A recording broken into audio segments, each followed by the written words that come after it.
Hello friends, स्वागत है आप सभी का आपके अपने YouTube channel hits of GK में। मैं दीपांशु।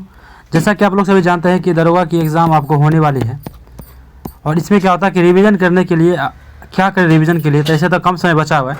रिवीजन के लिए तो ज्ञान बिंदु के 3rd एडिशन क्वेश्चन बैंक जो कि मैं फुल किताब यानी पूरा बुक ही मैंने समाप्त करवा दिया है आपको, स्टडी नोट से लेके आपको सारे सेट से, वो भी कर सकते हैं। और पर सब्जेक्ट अगर रिवीजन करना चाहते हैं तो हिस्ट्री, ज्योग्राफी, पॉलिटी, इकोनॉमिक्स, तो उसके लिए मैं लूसेंट का सीरीज चला रहा हूँ, लूसेंट टू द पॉइंट। इसमें पर सब्जेक्ट हर सब्जेक्ट का आपको एक शॉर्ट वीडियो मिलेगा जिसमें से स्टैटिक्स टाइप के क्वेश्चन जो भी बनते हैं आपको विविध के टॉपिक, वो सारे के सारे मैं कवर करवा दिया हूँ। ठीक है, आपको Lucent to the point playlist check कर सकते हैं, उसमें बहुत सारे क्लास हो चुके हैं। आज हम सब देखेंगे केमिस्ट्री क्लास करेंगे और इसके बाद जो होगी आपको बायोलॉजी की लास्ट क्लास होगी। चलिए शुरू करते हैं। कुछ प्रमुख तथ्य केमिस्ट्री की कि पुरातत्व अवशेषों अथवा फॉसिल्स की आयु निर्धारण करने के लिए रेडियो सक्रिय कार्बन C14 का उपयोग सबसे अधिक किया जाता है किसी भी पुरातात्विक अवशेषों की आयु निर्धारण के लिए। यदि किसी द्रव में घुलनशील पदार्थ मिलाया जाए तो द्रव का पृष्ठ तनाव क्या हो जाता है, तो बढ़ जाता है। क्या होता है? बढ़ जाता है। ठीक है, थोड़ा सा ब्लर है। यदि क्लोरोफॉर्म को सूर्य के प्रकाश में वायुमंडल में क्या कहते हैं खुला छोड़ दिया जाए तो विषैली गैस फॉसिल में बदल जाती है। वायुमंडलीय युक्त नाइट्रोजन को नाइट्रेट में परिवर्तन करने की क्रिया नाइट्रोजन स्थिरीकरण कहलाती है। यह भी आप याद रखिए। मिट्टी में क्षारकत्व को घटाने के लिए जिप्सम का प्रयोग किया जाता है। किसको? तो जिप्सम का प्रयोग किया जाता है। टॉकम पाउडर के निर्माण में क्या कहते हैं थियोफ्रेंडस खनिज का उपयोग किया जाता है। बर्फ जमने में जिलेटिन बर्फ को पिघलने से रोकने के लिए मिला जाता है। बर्फ को जमने में जिलेटिन बर्फ को पिघलने से रोकने के लिए मिला जाता है, जिलेटिन का प्रयोग, ताकि बर्फ पिघले नहीं जल्दी। सूक्ष्म बर्फ अर्थात ठोस कार्बन डाइऑक्साइड को गर्म करने पर वह सीधे गैस में परिवर्तित हो जाती है। आपसे क्वेश्चन पूछेगा कि सूक्ष्म ठोस कार्बन को अगर गर्म करेंगे तो क्या होगा, तो सीधे गैस में परिवर्तित हो जाएगा। ठीक है, इसका पिक्रिक एसिड एक रासायनिक यौगिक है जिसका उपयोग प्रयोगशालाओं में अभिकर्मक के रूप में किया जाता है। किसका? तो पिक्रिक एसिड का प्रयोग। सेकेरिन का निर्माण टोल्यूइन से होता है। यह श्वेत क्रिस्टलीय एरोमेटिक यौगिक है जो शर्करा की अपेक्षा 550 गुना अधिक मीठा है, किंतु इसका कोई कैलोरी मान नहीं है। क्रीम एक प्रकार का दूध होता है। क्रीम एक प्रकार का दूध होता है जिसमें वसा की मात्रा बढ़ जाती है तथा पानी की मात्रा क्या हो जाती है, कम हो जाती है। 1 किलोग्राम शहद से लगभग 3500 कैलोरी ऊर्जा प्राप्त होती है। 1 किलोग्राम शहद से लगभग 3500 कैलोरी ऊर्जा प्राप्त होती है। नाइट्रस ऑक्साइड को हंसाने वाली गैस भी कहते हैं। इसकी खोज प्रिस्टेल ने किया था। हड्डियों में 8% क्या होता है, तो फास्फोरस होता है। हड्डियों में 8% आपको फास्फोरस ही होता है। फॉस्फीन गैस का उपयोग समुद्री यात्रा में होम सिग्नल देने में किया जाता है। फॉस्फीन गैस का उपयोग समुद्री यात्रा में होम सिग्नल देने के लिए किया जाता है। क्लोरीन गैस फूलों का रंग उड़ा देती है। क्लोरीन गैस क्या करती है, तो फूलों का रंग उड़ा देती है। क्लोरीन गैस फूलों का रंग उड़ा देती है। सुरक्षित दियासलाइयों में लाल फास्फोरस प्रयोग किया जाता है। सुरक्षित दियासलाई में लाल फास्फोरस का प्रयोग किया जाता है। यूरिया में 46% नाइट्रोजन की मात्रा होती है। यूरिया में 46% नाइट्रोजन की मात्रा होती है। बर्तनों में कलई करने में अमोनिया क्लोराइड का प्रयोग किया जाता है। शुद्ध अल्कोहल में बेंजीन या ईथर मिलाकर पावर अल्कोहल के रूप में हवाई जहाज के ईंधन में प्रयुक्त होता है। कृत्रिम सुगंधित पदार्थ बनाने में एथिल एसीटेट का प्रयोग किया जाता है। किसका? तो एथिल एसीटेट का प्रयोग किया जाता है कृत्रिम सुगंधित पदार्थ बनाने में। यूरिया पहला कार्बनिक पदार्थ है जिसे प्रयोगशाला में बनाया गया। सिरके में एसिटिक अम्ल CH3COOH पाया जाता है। सिरके में एसिटिलीन का प्रयोग प्रकाश उत्पन्न करने में किया जाता है। किसका? तो प्रकाश उत्पन्न करने में किया जाता है एसिटिलीन का प्रयोग। आगे, रक्त के प्रवाह को रोकने के लिए फेरिक क्लोराइड का प्रयोग किया जाता है। सौर सेल में सिलिकॉन प्रयुक्त होता है। पीले फास्फोरस को जल में रखा जाता है। पीले फास्फोरस को कहाँ रखा जाता है, तो जल में रखा जाता है। समुद्री घास में क्या हो जाता है, तो समुद्री घास में आयोडीन पाया जाता है। याद रखिए आपको, समुद्री घास में आयोडीन पाया जाता है। खाना बनाते समय सर्वाधिक मात्रा में विटामिन नष्ट हो जाते हैं। खाना बनाते समय रजत दर्पण बनाने में ग्लूकोज का प्रयोग किया जाता है। रजत दर्पण बनाने में ग्लूकोज का प्रयोग किया जाता है। दूध पायस कोलायडी तंत्र है। दूध पायस किसका है? तो कोलायडी तंत्र है। यदि दूध से क्रीम को अलग कर दिया जाए तो दूध का घनत्व क्या हो जाता है?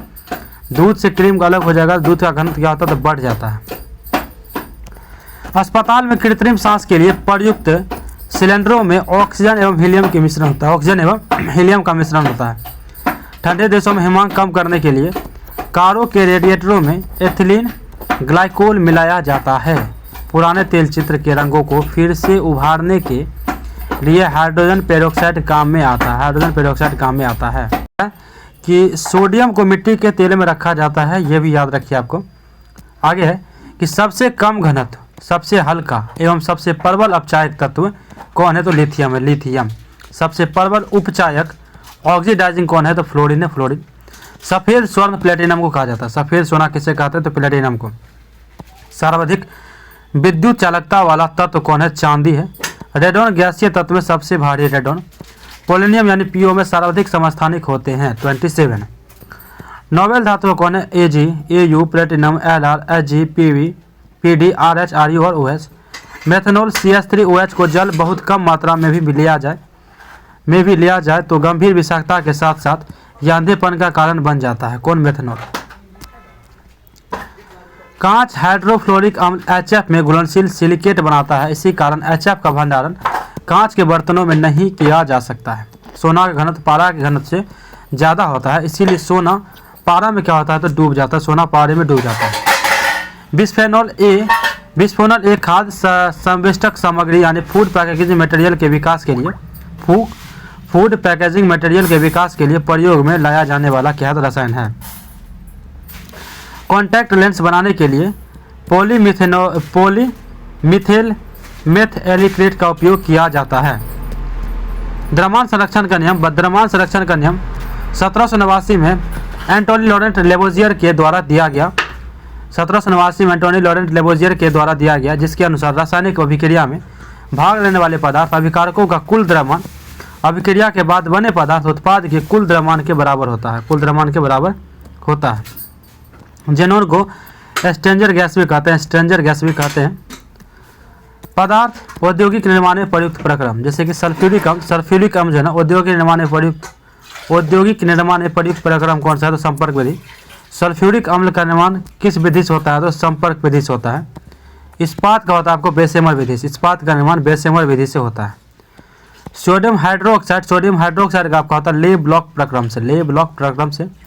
अमोनिया का निर्माण होता है हॉबर प्रक्रम से।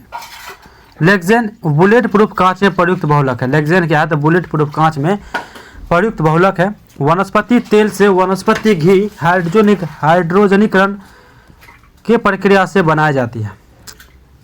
वनस्पति घी के औद्योगिक उत्पादन में अपचयन विधि काम में लाई जाती है।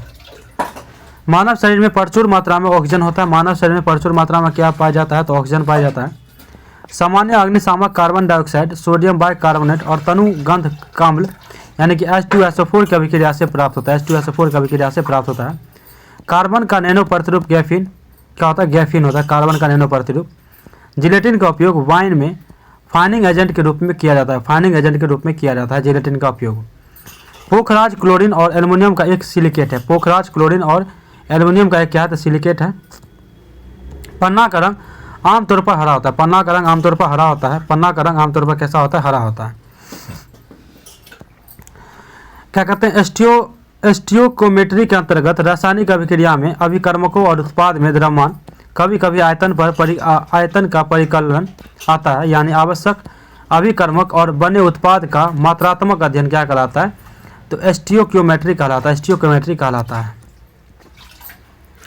पदार्थों का वर्गीकरण के बारे में देखें तो पदार्थ जो है ना, आपको भौतिक वर्गीकरण और रासायनिक वर्गीकरण दो भागों में बांटा गया है।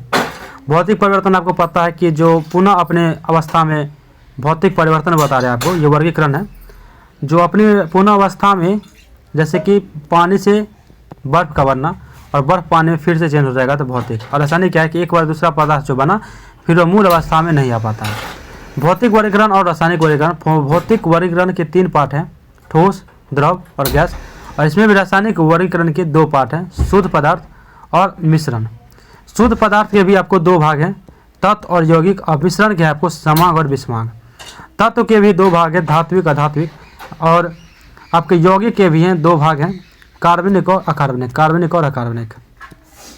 पृथ्वी पर पाए जाने वाले प्रमुख तत्व एवं उनका प्रतिशत, तत्व और भूपटल पर प्रतिशत की बात करें, ऑक्सीजन 40.60%, सिलिकॉन 27.72%, एल्यूमिनियम 8.13%, लोहा 5%, लोहा 5%, calcium 3.6%, sodium 2.83%, sodium 2.83%, potassium 2.59%, magnesium 2.09%, titanium 0.44%, hydrogen 0.14%। सब ज़्यादा कौन होता है आपका? Oxygen 46.60, silicon 27.72। आगे आपका कि मानव शरीर में सबसे अधिक मात्रा में पाए जाने वाला धातु कौन है? कैल्शियम है। यह शरीर में कुल द्रव्यमान का लगभग 1.4% है। मानव शरीर में सबसे अधिक मात्रा में पाए जाने वाला धातु पूछेगा तो कैल्शियम, तत्व पूछेगा तो ऑक्सीजन। ठीक है। सामान्य शरीर में तत्वों की औसत मात्रा, तत्व प्रतिशत। अब तत्व में देखिए, तत्व में ऑक्सीजन आपके कितना है? तो 65% है हमारे शरीर में। कितने? तो सामान्य शरीर में हमारे शरीर में कार्बन की मात्रा कितनी है? 18%। हाइड्रोजन की मात्रा है 10%, हाइड्रोजन 10%, नाइट्रोजन आपको 3%, कैल्शियम आपको 2%, आपको ऑक्सीजन याद रखना है। फास्फोरस की मात्रा है मात्र 1%, फास्फोरस। वहीं पोटेशियम की मात्रा है 0.35%, 0.35%। सल्फर आपको 0.25%, 0.25। सोडियम आपको 0.15%, 0.15। क्लोरीन भी आपको 0.15% है। मैग्नीशियम आपको 0.05% है। लोहा हमारे शरीर में 0.004% है। अन्य तत्व हमारे 0.046% में आते हैं। ठीक है। मानव शरीर में यौगिक का क्रम की बात करें, मानव शरीर में हमारे यौगिक का जो क्रम होता है, तो पहले हमारा पानी होता है H2O, फिर प्रोटीन, यौगिक का क्रम यानी सबसे ज़्यादा H2O, उसके बाद प्रोटीन, उसके बाद आपका वसा, उसके बाद आपको कार्बोहाइड्रेट। क्या होता है? कार्बोहाइड्रेट। ठीक है। आगे आते हैं ऊर्ध्वपातन के बारे में पढ़ते हैं। ऊर्ध्वपातन एक भौतिक रासायनिक प्रक्रिया। कैसी प्रक्रिया? तो भौतिक रासायनिक प्रक्रिया है जिसमें कोई पदार्थ अपनी ठोस अवस्था से सीधे गैसीय अवस्था में परिवर्तित हो जाती है। ऊर्ध्वपातन केवल पदार्थ के त्रिगुण बिंदु से नीचे के दबाव और तापमान पर ही होता है। वह दबाव और तापमान जिस पर पदार्थ तीनों चरणों में मौजूद रहेगा, यानी ठोस चरण, तरल चरण एवं गैसीय चरण, पदार्थ का त्रिगुण बिंदु वही होगा। ठीक है। मोल इकाई के मान के बारे में देखिए। मोल इकाई का मान, मोल का मान 6.022 × 10⁻23 होता है। मोल का मान कार्बन के 12 ग्राम या 1 मोल में 6.022 × 10⁻23 परमाणु होते हैं। कितने? कार्बन के 12 ग्राम या 1 मोल में 16.022 × 10⁻23 को एवोगाड्रो संख्या कहते हैं। क्या कहते हैं? एवोगाड्रो संख्या। मोल संख्या एवं द्रव्यमान दोनों का प्रतीक है। मोल संख्या एवं द्रव्यमान दोनों का प्रतीक है। सन 1967 में मोल को इकाई के रूप में स्वीकार किया गया। 20वीं शताब्दी में आधुनिक खोज के परिणाम स्वरूप जे थॉमसन, रदरफोर्ड, चैडविक आदि वैज्ञानिकों ने यह सिद्ध कर दिया कि परमाणु विभाज्य है। परमाणु क्या है? तो विभाज्य है तथा मुख्यतः 3 मूल कणों से मिलकर ही बने होते हैं। 3 मूल कणों से मिलकर ही बने होते हैं। कौन कौन? तो इलेक्ट्रॉन, प्रोटॉन और न्यूट्रॉन। इलेक्ट्रॉन, प्रोटॉन और न्यूट्रॉन। प्रमुख मूल कण के अभिलक्षण के बारे में देखिए। प्रमुख मूल कण का अभिलक्षण। मूल कण, प्रतीक, आवेश, द्रव्यमान। द्रव्यमान AMU खोज करता। ये ग्राम में क्या कहते हैं? Astronomical unit. इलेक्ट्रॉन का प्रतीक क्या होता है? -1 E0। आवेश होता है -1। द्रव्यमान ग्राम में अगर देखा जाए तो 9.1095 × 10⁻28 ग्राम होता है आपका इलेक्ट्रॉन का। द्रव्यमान AMU होता है आपको 0.0005486। खोजकर्ता कैसे? जे थॉमसन ने खोजा था। वही बात की आपको प्रोटॉन के प्रतीक होता है 1p1। आवेश होता है +1। आवेश होता है आपका +1। इलेक्ट्रॉन का होता है -1। 1.6726 × 10⁻24 ग्राम इसका द्रव्यमान होता है। AMU में इसका वैल्यू होता है 1.00733335। गोल्डस्टीन ने इसे खोजा था, गोल्डस्टीन ने। वही न्यूट्रॉनों की बात है। न्यूट्रॉन का प्रतीक होता है 0 और 1। 0 इसका आवेश होता है 0 1.649 इंटू 10⁻⁻24 ग्राम इसका क्या होता है, द्रव्यमान होता है। थोड़ा सा डिफरेंट है यहाँ पे। 1.008724 इसका AMU वैल्यू होता है। चैडविक ने खोजा था इसे 1932 में। इलेक्ट्रॉन की खोज जे थॉमसन ने, प्रोटॉन का गोल्डस्टीन ने, न्यूट्रॉन का जेम्स चैडविक ने 1932 में। सबसे पहले इलेक्ट्रॉन के आवेश का सफलतापूर्वक निर्धारण, इलेक्ट्रॉन का सफलतापूर्वक निर्धारण मिल्टन ने किया तेल बिंदु प्रयोग विधि से। इलेक्ट्रॉन के तरंग प्रकृति की खोज, इलेक्ट्रॉन की तरंग प्रकृति की खोज डी ब्रोगली ने किया था। पॉजिट्रॉन की खोज एंडरसन ने किया, पॉजिट्रॉन का। भारतीय वैज्ञानिक सत्येंद्र नाथ बसु के नाम पर विशिष्ट मूल कण यानी बोसोन का नाम रखा गया है, बोसोन का नाम रखा गया है। डाल्टन परमाणु सिद्धांत के बारे में देखें। इसके डाल्टन परमाणु सिद्धांत के बारे में देखें तो इसके अनुसार परमाणु अविभाज्य है। कैसा? अविभाज्य है। भिन्न भिन्न तत्वों के भिन्न भिन्न द्रव्यमान एवं रासायनिक गुण होते हैं। भिन्न भिन्न तत्वों के भिन्न भिन्न द्रव्यमान एवं रासायनिक गुण होते हैं। परमाणु अदृश्य कण है। परमाणु कैसा? अदृश्य कण है जिन रासायनिक अभिक्रिया में निर्मित या नष्ट नहीं किया जा सकता है। डाल्टन का सिद्धांत मुख्यतः रासायनिक संयोजन पर आधारित है। डाल्टन का सिद्धांत मुख्यतः रासायनिक संयोजन पर आधारित है। पदार्थ की प्रकृति पर डाल्टन ने बुनियादी सिद्धांत दिया। रदरफोर्ड का नाभिकीय परमाणु मॉडल, रदरफोर्ड एवं उसके विद्यार्थियों हैंस गीगर और अर्नेस्ट मार्सडेन ने सोने की बहुत ही पतली पत्ती पर कणों के बौछार कर परमाणु का नाभिकीय मॉडल प्रस्तुत किया था। रदरफोर्ड के बारे में बहुत हो रहा है। रदरफोर्ड ने गणना करके दिखाया कि नाभिकीय आयतन परमाणु के कुल आयतन की तुलना में अत्यंत कम यानी नगण्य होता है। परमाणु की त्रिज्या लगभग 10⁻⁻10 मीटर होती है, जबकि नाभिक की त्रिज्या लगभग 10⁻⁻15 मीटर होती है। नाभिक की परमाणु की त्रिज्या होती है 10⁻⁻10, परमाणु की त्रिज्या होती है 10⁻⁻15 मीटर। नाभिक के चारों ओर इलेक्ट्रॉन वृत्ताकार पथों जिन्हें कक्षा कहा जाता है में तेजी से घूमता है। इलेक्ट्रॉन और नाभिक आपस में आकर्षण के स्थिर विद्युत बलों द्वारा बंधे होते हैं। रदरफोर्ड मॉडल के दोष की अगर बात करें तो रदरफोर्ड परमाणु मॉडल किसी परमाणु के अस्थायित्व की व्याख्या नहीं कर पाता। रदरफोर्ड का एक दोष है। यह मॉडल इलेक्ट्रॉनिक संरचना के बारे में कुछ भी वर्णन नहीं करता, अर्थात इससे यह पता नहीं चलता है कि ये इलेक्ट्रॉन नाभिक के चारों ओर किस प्रकार विद्यमान है और इनकी ऊर्जा क्या है। क्वांटम यांत्रिक का मूल समीकरण क्या कहते हैं, श्रोडिंगर द्वारा प्रतिपादित किया गया, श्रोडिंगर द्वारा। इसके लिए 1933 में इन्हें भौतिक का नोबेल पुरस्कार मिला है। पाउली का अपवर्जक नियम देखें तो 1925 में ये पाउली का अपवर्जक नियम आया। इसके अनुसार एक दिए गए परमाणु में किन्हीं दो इलेक्ट्रॉन के लिए चारों क्वांटम संख्या का मान समान नहीं हो सकता है। यदि दो इलेक्ट्रॉन के n, l, m के मान एक ही हो तो उनका चक्रण क्या होगा? तो विपरीत होगा।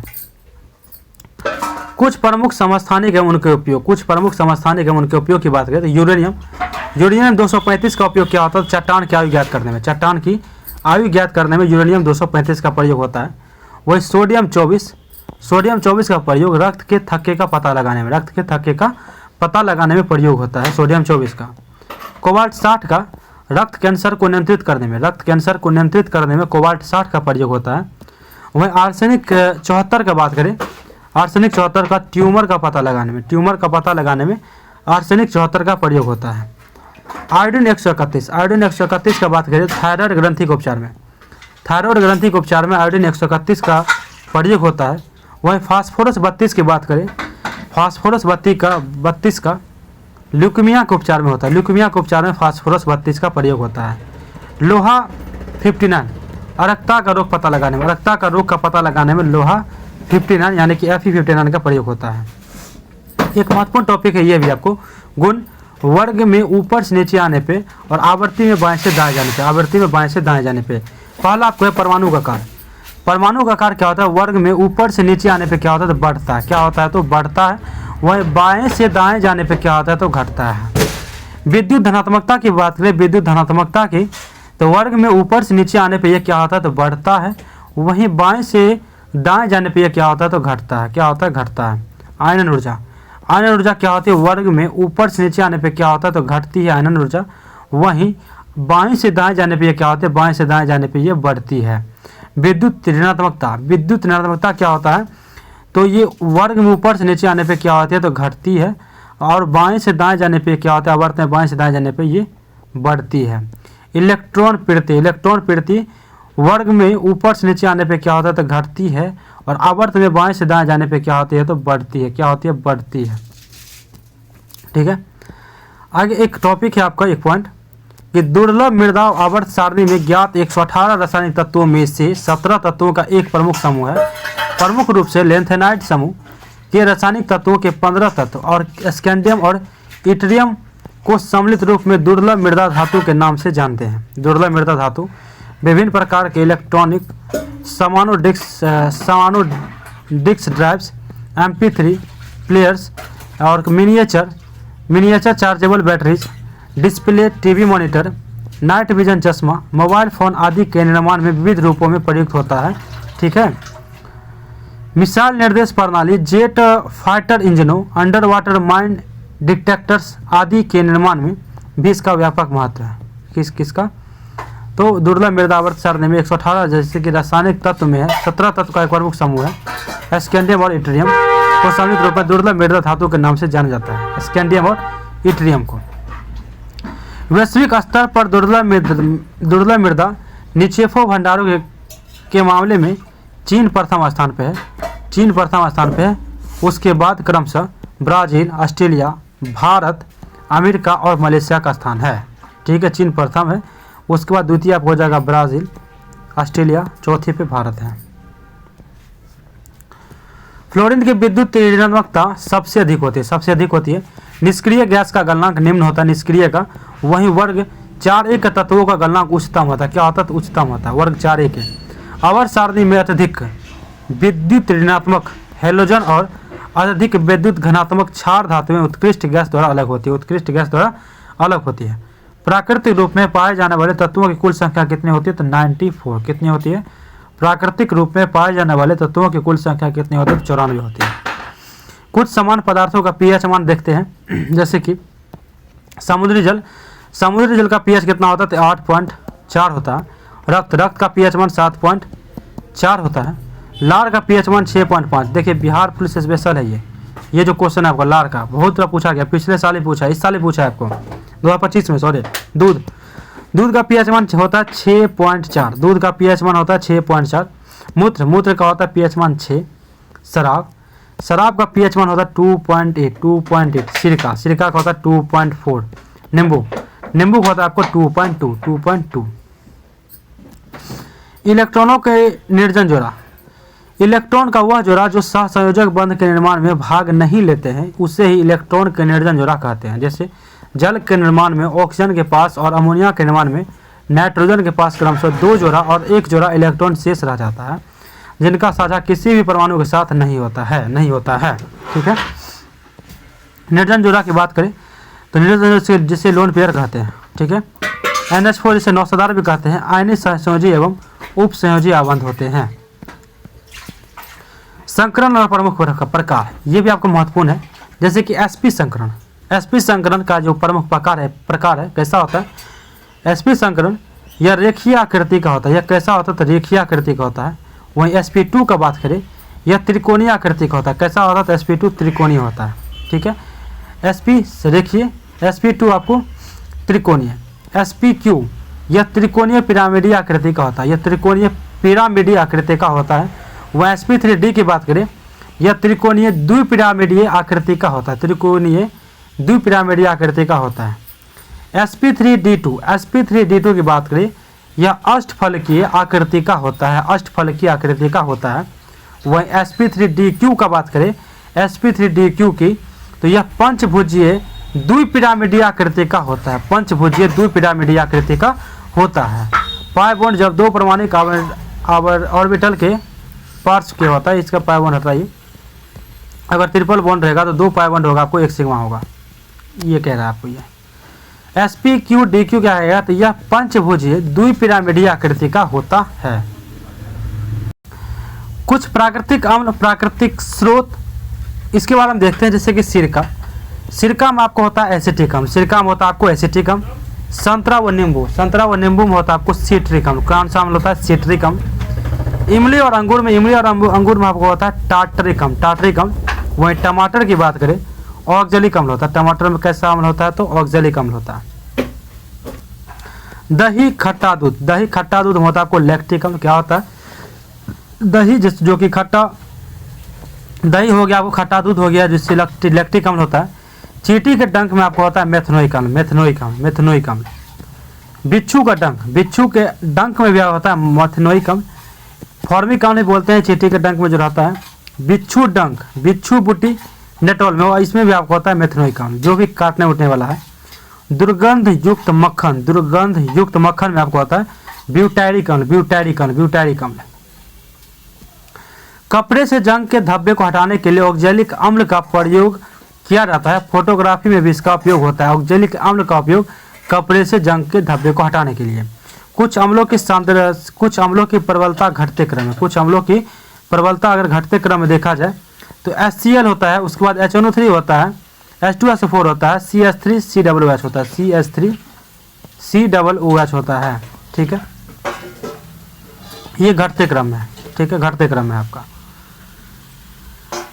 एक जगह और आपका बताया था घटते क्रम वाले में, तो उसमें थोड़ा सा मेरा मिस हो गया था, जो इसको मैं ग्रेटर देन बोल दिया था, तो इसके लिए मैं आपको इसलिए सॉरी चाहता हूँ आपसे।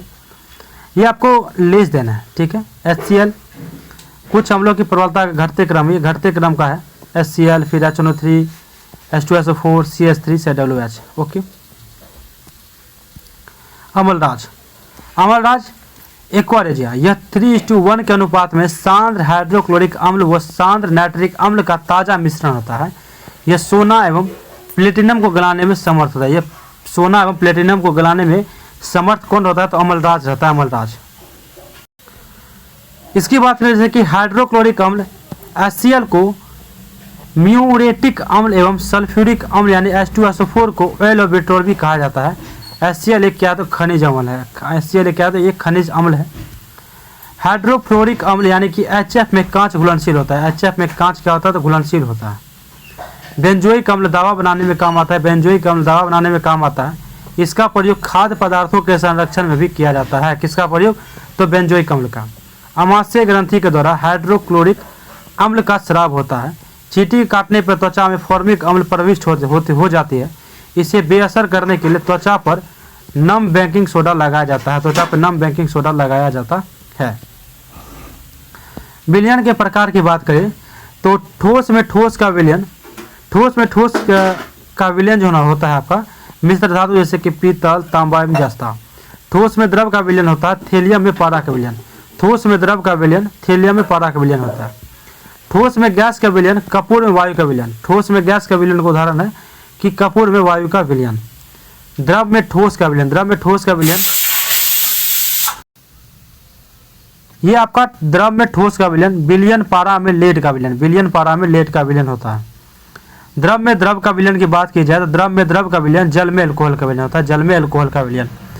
द्रव में गैस का विलयन, द्रव में गैस का विलयन तो जल में कार्बन डाइऑक्साइड का विलयन होता है। द्रव में गैस का विलयन। गैस में ठोस का विलयन, गैस में ठोस का विलयन धुआं, वायु में आयोडीन का विलयन। गैस में द्रव का विलयन कोहरा, बादल, अमोनिया गैस का जल में विलयन होता है। गैस में द्रव का विलयन।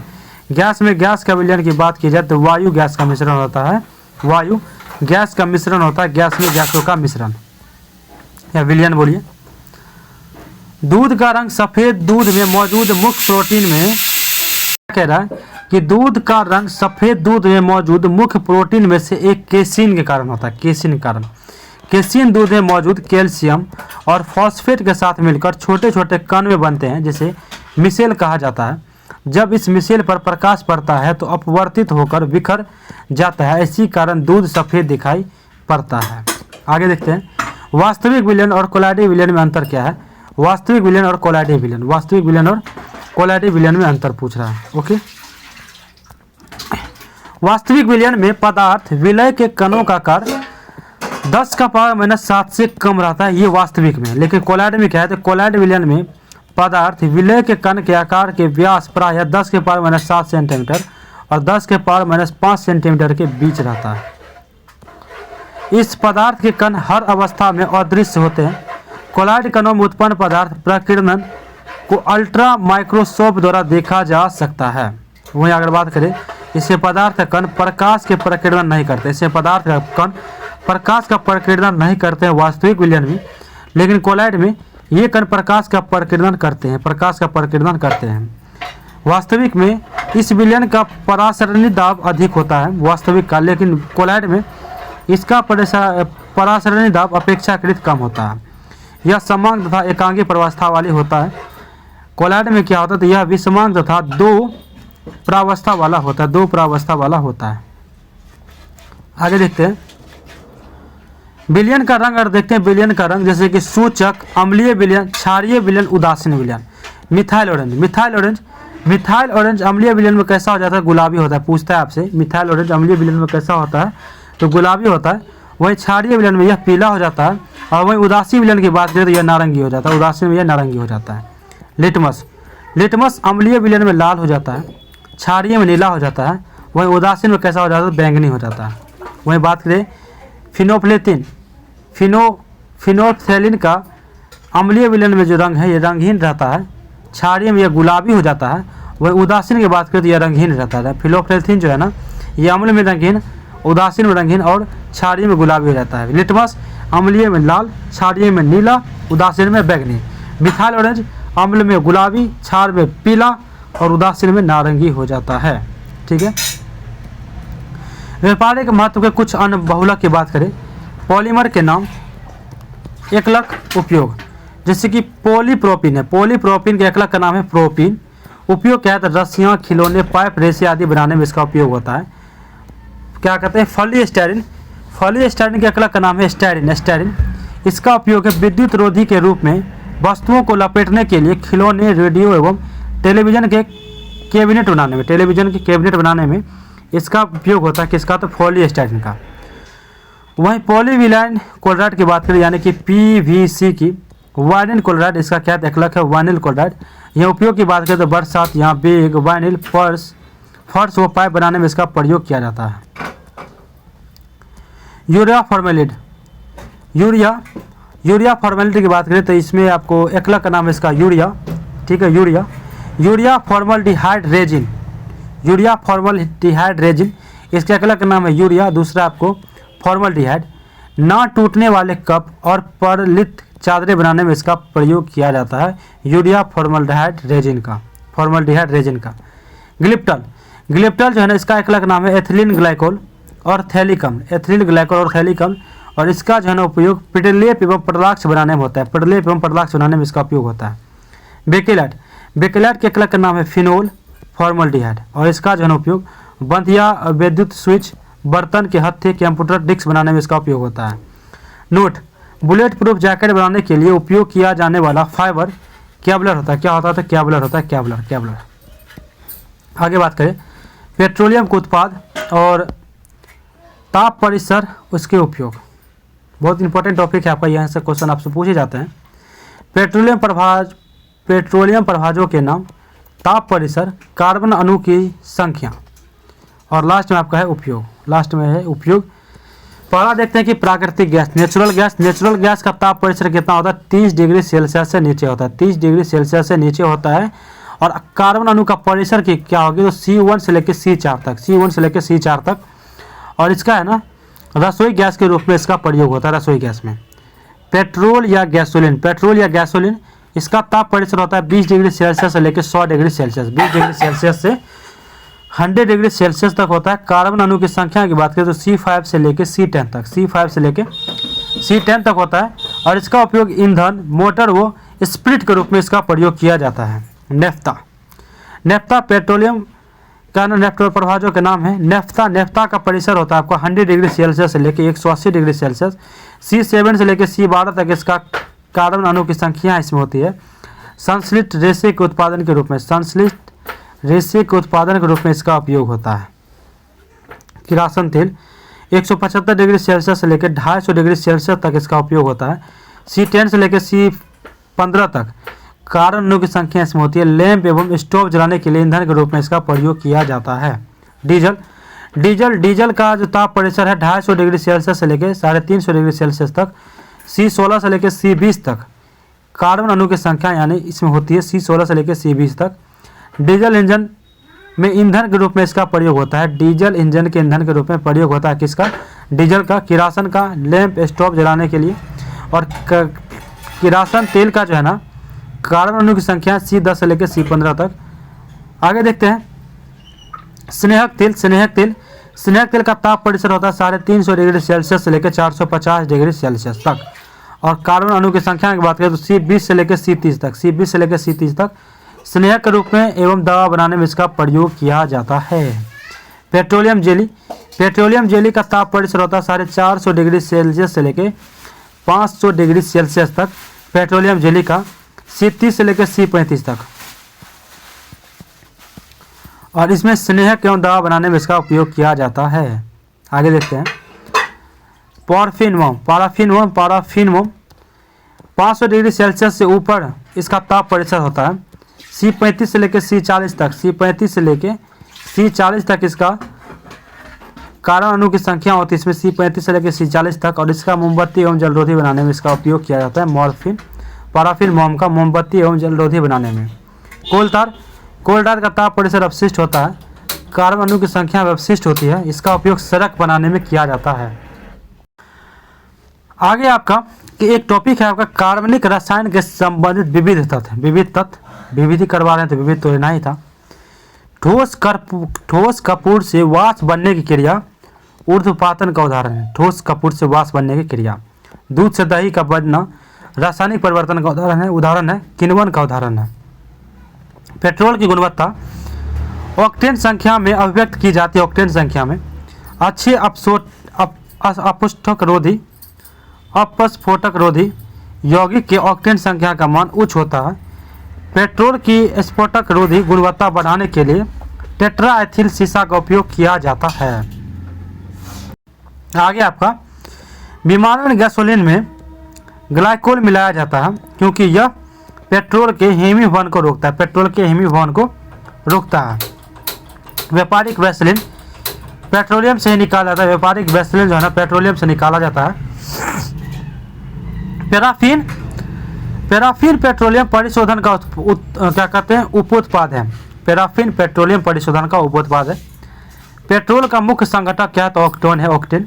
गोबर गैस, प्राकृतिक गैस, बायोगैस और सिंथेटिक टैंक से निकलने वाली गैस के मिश्रण को मुख्यतः मीथेन गैस कहते हैं। एलपीजी का प्रमुख घटक कौन है? ब्यूटेन है। खदानों में अधिकांश विस्फोटक हवा के साथ मीथेन का मिश्रण से होता है। खदानों में अधिकांश विस्फोटक हवा के साथ मीथेन के मिश्रण से होता है। सिगरेट लाइटर में ब्यूटेन गैस प्रयुक्त होता है। सिगरेट लाइटर में किसका उपयोग होता है तो सिगरेट लाइटर में ब्यूटेन गैस का प्रयुक्त होता है। प्रशीतक फ्रिजोन है डाइक्लोरोमीथेन। मस्टर्ड गैस का उपयोग प्रथम विश्व युद्ध में आयुध के रूप में किया गया था। मस्टर्ड गैस का उपयोग गैस वेल्डिंग एवं फलों को कृत्रिम रूप से पकाने के लिए एसिटिलीन का उपयोग किया जाता है। कैल्शियम कार्बाइड CaC2 जल से उपचारित करने पर एसिटिलीन देता है। एथिलीन ओलिफिएंट गैस का पर्याय है जिसका प्रयोग संवेदनारक परिषद और अन्य रसायनों को बनाने में किया जाता है। क्लोरोफ्लोरोकार्बन का ज़्यादातर इस्तेमाल रेफ्रिजरेटर में होता है। मेथिल अल्कोहल को वुड स्पिरिट भी कहते हैं। क्या कहते हैं? वुड स्पिरिट भी कहते हैं। संशोधित स्पिरिट में 95% इथाइल अल्कोहल होता है। 95% इथाइल अल्कोहल होता है। एल्कोहलिक खमीरन का आखिरी उत्पाद इथाइल अल्कोहल है। क्या है? Ethyl alcohol. कास्ट से प्राप्त पायरोलिग्नियस अम्ल में 10% एसिटिक अम्ल ही होता है। 10% क्या होता है तो एसिटिक अम्ल होता है। बायोडीजल के उत्पादन में ट्रांसएस्ट्रिफिकेशन की प्रक्रिया अपनाई जाती है। आइडोफ्रम का प्रयोग पूर्तिरोधी के रूप में करते हैं। पूर्तिरोधी के अश्रु गैस का रासायनिक नाम है क्लोरोएसिटोफिनोन। खाद्य पदार्थ जैसे कि चटनी, सॉस, फलों के रस आदि के परिरक्षण के लिए सोडियम बेंजोएट का प्रयोग किया जाता है। सोडियम बेंजोएट का। नेफ्थलीन का मुख्य स्रोत क्या है तो कोलतार। पॉलीकार्बोनेट बुलेट प्रूफ खिड़की बनाने में उपयोग किया जाता है। पॉलीकार्बोनेट बुलेट प्रूफ खिड़की बनाने के उपयोग में किया जाता है पॉलीकार्बोनेट। धातु निष्कर्षण विधि बहुत इंपॉर्टेंट है आपका, जैसे कि sodium, potassium, sodium, calcium, magnesium, aluminium, इसका निष्कर्षण है ना आपको विद्युत अपघटन विधि से होता है, विद्युत अपघटन विधि से होता है। वहीं जिंक हो गया, फेरिक हो गया, प्लेटिनम हो गया, कॉपर हो गया, इसका आपको निष्कर्षण कार्बन के उपयोग से अपचयन से द्वारा होता है, कार्बन के उपचयन से अपचयन विधि के द्वारा इसका निष्कर्षण होता है। सिल्वर और गोल्ड का जो निष्कर्षण है प्राकृतिक अवस्था में उपस्थित से होता है, प्राकृतिक अवस्था में उपस्थिति से होता है निष्कर्षण। ये आपको जो देखिए, आपको एमसीक्यू में बहुत क्वेश्चन आपको आता है। सक्रियता श्रेणी धातु की सापेक्ष अभिक्रियाशीलता, अभिक्रियाशीलता, जैसे कि सबसे अधिक अभिक्रियाशीलता और उसके बाद घटती गया, सबसे कम हो गया, ठीक है, ऊपर में सब ज़्यादा फिर से घटते गया। पोटेशियम, पोटेशियम का अभिक्रियाशीलता ना सबसे अधिक होती है। उसी के बाद पोटेशियम के बाद आपको आता है सोडियम, कैल्शियम, मैग्नीशियम, एल्युमिनियम, उसके बाद आता है आपको जिंक, लोहा, सीसा, हाइड्रोजन, कॉपर, पारा, चांदी, सोना, ये सभी घटती अभिक्रियाशीलता है सजातीय श्रेणी में। पोटेशियम सबसे ज़्यादा, उसके बाद सोडियम, फिर calcium, magnesium, aluminium, zinc, ferric, सीसा, हाइड्रोजन, कॉपर, पारा, चांदी और सोना। सोना का सबसे कम होता है, सोना सबसे कम। प्रमुख धातु एवं उनके अयस्क के नाम देखते हैं आपको, जैसे कि सोडियम है, सोडियम का अयस्क नाम है आपको चिली साल्टपेटर, ट्रोना, बोरेक्स और साधारण नमक। चिली साल्टपेटर का फॉर्मूला आपको होता है, चिली साल्टपेटर का NaNO3, ट्रोना जो कि सोडियम का अयस्क है Na2CO3 into 2NHCO3 into 3H2O, borax Na2B4O7 into 10H2O, साधारण नमक NaCl, ठीक है। वहीं आपको एल्युमिनियम की बात करें, एल्युमिनियम का आपको अयस्क का नाम है बॉक्साइड, कोरंडम, फेल्सपार, क्रायोलाइट, एल्यूनाइट और काओलिन। बॉक्साइड का फॉर्मूला होता है आपको Al2O3 इंटू 2H2O, कोरंडम का होता है Al2O3, फेल्सपार होता है KAlSiO3, क्रायोलाइट का होता है Na3AlF6, एल्यूनाइट का होता है K2SO4 इंटू Al2SO4 का होल 3 इंटू 4AlOH3, कायोलिन का होता है आपको 3Al2O3 into 6SiO2 into 2H2O, ठीक है। पोटेशियम होता है नाइटर का फॉर्मूला होता है KNO3, क्रायोलाइट का होता है KCl MgCl2 इंटू 6H2O, इसका होता है आपको पोटेशियम का जो नाइटर और क्रायोलाइट, इसका क्या है तो अयस्क है, इसके अयस्क है। और भी आपको है जैसे कि सिल्वर का अयस्क नाम है ruby silver, pyrargyrite, horn silver. Ruby silver, pyrargyrite और हॉर्न सिल्वर, ये सभी सिल्वर के अयस्क है। फॉर्मूला की बात करें तो रूबी सिल्वर का फॉर्मूला होता है आपको 3Ag2S Sb2H2, पायरागाइट का होता है आपको Ag3SbS SbSc3, हॉर्न सिल्वर का होता है AgCl। सोना के अगर अयस्क की बात करें तो कार्बेराइट और सिल्वेनाइट है। कार्बेराइट का आपको सूत्र होता है AuTe2 और सिल्वेनाइट का होता है आपको AgAuTe। बेरियम का एक नाम है बेराइट, इसका फॉर्मूला होता है BaSO4। जिंक का एक आपको zinc blende, calamine, zincite, zinc blende का होता है ZnS, केलेमाइन का होता है ZnCO3, जिंकाइट का होता है ZnO। पारा का एक नाम है सिनेबार, इसका होता है HgS। टीन कैसीटेराइट होता है SnO2। लेड का होता है आपको गेलेना, लेड का होता है आपको X गेलेना और इसका होता है PbS। आगे देखते हैं धातुओं संबंधित विविधता। धातुओं का राजा सोना कहा जाता है। धातुओं का राजा किसे कहते हैं? सोना को। धातुओं से संबंधित विविध है तो विविध लेंगे ही। पृथ्वी के केंद्रीय भाग यानी कोर में, आगे आपका कि पृथ्वी के केंद्रीय भाग कोर में सबसे अधिक क्या होता है? निकेल पाया जाता है। दूसरे स्थान पर पाया जाने वाला धातु कौन है? तो लोहा है। टंगस्टन का संकेत W होता है। गलनांक लगभग 3500 डिग्री सेल्सियस। भारत में टंगस्टन का उत्पादन राजस्थान स्थित देगाना खान से होता है। टंगस्टन तंतु के उपचयन को रोकने के लिए बिजली के बल्ब से हवा निकाल दी जाती है। आगे जिरकोनियम धातु ऑक्सीजन तथा नाइट्रोजन दोनों में जलते हैं। जिरकोनियम धातु ऐसा है जो ऑक्सीजन तथा नाइट्रोजन दोनों में जलते हैं। बेडिलाइट जिरकोनियम का एक्स है। बेडिलाइट किसका एक्स है? जिरकोनियम का। न्यूट्रॉन को अवशोषित करने के गुण के कारण जिरकोनियम, कैडमियम एवं बोरोन का उपयोग नाभिकीय रिएक्टर में ही किया जाता है। नाभिकीय रिएक्टर में किया जाता है। बेराइल बेरिलियम धातु का मुख्य एक्स है। बेराइल है ना, बेरियम धातु का, बेरिलियम धातु का मुख्य एक्स है।